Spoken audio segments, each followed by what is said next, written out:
Hello friends, welcome back to అమ్మమ్మ special channel. ఈరోజు నేను ఈ వీడియోలో బ్రేక్ఫాస్ట్లోకి చాలా ఈజీ రెసిపీ చేసి చూపిస్తున్నానండి. అది వచ్చి రవ్వ ఉన్న శనగపిండితో చేసి చూపిస్తున్నాను. చాలా బాగుంటుంది టేస్ట్, చాలా ఈజీగా చేసుకోవచ్చు. ఈ వీడియో చూసి తప్పకుండా ఈ విధంగా ట్రై చేయండి.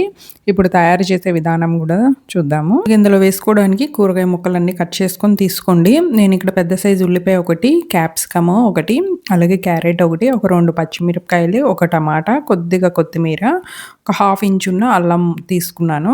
వీటిని పెద్ద ముక్కలుగానే కట్ చేసుకున్నాను. ఎందుకంటే ఇప్పుడు చాపర్లో వేసుకొని మొత్తం అంతా చిన్నగా అయిపోయే వరకు చాప్ చేసేసుకుందాము. అన్నీ ఒకేసారి వేసేస్తున్నానండి. చాపర్లో వేసేసి ఒకసారి మొత్తం అంతా అన్నీ ఈవెన్గా చాప్ అయిపోతాయి కదా, ఒకసారి వేసేసుకోవడం వల్ల. మీకు ఇందులో కావాలనుకుంటే క్యాబేజీ వేసుకోవచ్చు, పచ్చి బఠానీ ఉంటుంది కదా, అవి కూడా వేసుకోవచ్చు. మీకు నచ్చిన వెజిటేబుల్ వేసుకోవచ్చు. ఇవే కాకుండా ఇలా అన్నీ చిన్నగా చాప్ చేసేసిన తర్వాత ఇప్పుడు పక్కన ఉంచుకోండి. ఇప్పుడు ఒక బౌల్ తీసుకొని దాంట్లో ఒక అరకప్పు రవ్వ వేసుకోవాలి. బొంబాయి రవ్వ అంటాం కదా, అది ఒక అరకప్పు వేసుకోండి.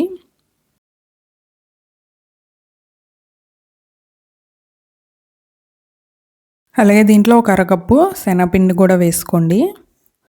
రుచికి తగ్గట్టు ఉప్పును కూడా వేసుకోండి చూసుకొని. ఒక అర స్పూను రెడ్ చిల్లీ ఫ్లేక్స్ వేసుకోండి. అంటే ఎండుమిరపకాయలు పొడి ఒక అర స్పూన్ అలా వేసుకోండి. ఇది లేకపోతే స్కిప్ చేసేయండి. ప్లేస్లో కారమైన వేసుకోవచ్చు. అలాగే ఒక అర స్పూను జీలకర్ర కూడా వేసుకోండి. ఇందులో ఇప్పుడు కొద్దిగా పెప్పర్ కూడా వేసుకోండి. అంటే మిరియాల పొడి కొంచెం వేసుకోండి. ఇప్పుడు ఇందులో మనం చాప్ చేసుకొని ఉంచుకున్నాం కదా, వాటి మొత్తం వేసేసుకోండి. వేసుకొని ఒకసారి మొత్తం బాగా కలుపుకొని ఆ తర్వాత ఒక కప్పు వాటర్ దాకా అలా పడతాయి చూసుకొని వేసుకోండి. బ్యాటర్ కలుపుకున్నాం కదా, ఆ విధంగా ఉంటే సరిపోతుందండి. అలా చూసుకొని వాటర్ కొద్ది కొద్దిగా వేసుకొని ఎక్కడ ఉండలేకుండా బాగా కలుపుకోండి. చూసారు కదా, చాలా ఈజీగా చేసుకోవచ్చు ఇవి అట్లులాగా వేసుకోవచ్చు. అంటే పలచగా వేసుకోవచ్చు, లేదంటే బందోసులాగా కొంచెం మందంగా కూడా వేసుకోవచ్చు. ఇవి బందోసులాగా వేసినప్పుడు ఏమవుతుందంటే కొంచెం మందంగా వేస్తాం కదా, ఉడకడానికి టైం పడుతుంది. కాబట్టి తినేటప్పుడు స్పాంజీగా ఉంటుంది. అట్లయితే పలచగా ఉంటాయి. కొంచెం కాలడానికైతే టైం పడుతుంది. చూసుకొని కాల్చుకోండి, అంటే రవ్వ కదా. ఇలా బాగా కలిపిన తర్వాత ఇప్పుడు 10 నిమిషాల సేపు రవ్వ అనేది మనకి నాననివ్వాలి. 10 నిమిషాల తర్వాత చూపిస్తున్నాను చూడండి. రవ్వ అనేది బాగా నానుంటుంది.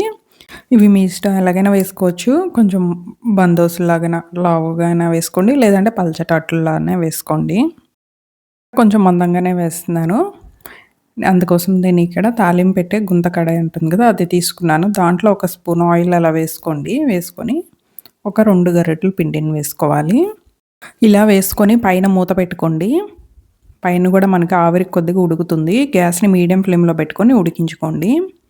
ఇది కొంచెం ఉడికిన తర్వాత రెండో పక్కకి తిప్పుకోవాలి. ఉడకకుండా తిప్పితే విరిగిపోతుంది.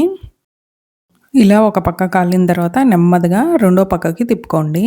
రెండో పక్కకి ఇలా తిప్పిన తర్వాత రెండో పక్క కూడా బాగా కాలనివ్వండి, లేదంటే లోపల ముద్దగా ఉంటుంది.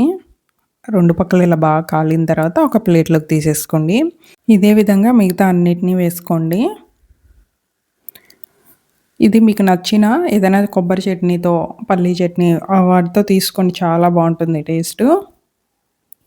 ఈ వీడియో కనుక మీకు నచ్చినట్టయితే తప్పకుండా ఈ విధంగా ట్రై చేసి ఎలా వచ్చిందనేది నాకు కమెంట్ చేయండి.